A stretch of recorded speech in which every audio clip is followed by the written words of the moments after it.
पूरे 3 साल बाद जब मैंने उसको मामू की शादी पर देखा तो बस गुजरा वक्त आंखों के सामने आ गया कि कितने अच्छे थे वो दिन जब हम साथ हुआ करते थे, कि हर वक्त एक दूसरे से बातें किया करते थे और जब बात नहीं होती थी तो दोनों उदास होते थे और जब मैं उसके घर जाता वो खुशी से पागल हो जाती और मुझे कहती थी कि मेरे सामने बैठे रहो, मुझे जी भर के देखना है तुम्हें।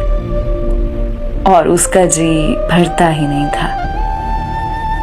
फिर खुशी खुशी मेरी पसंद के खाने बनाती थी।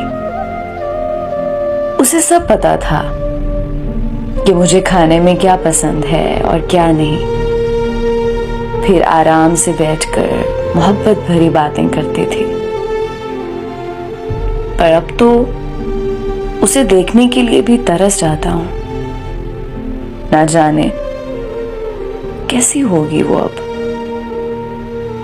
और सोचता हूं कि काश वो दिन लौट आए जब वो मेरे साथ हुआ करती थी।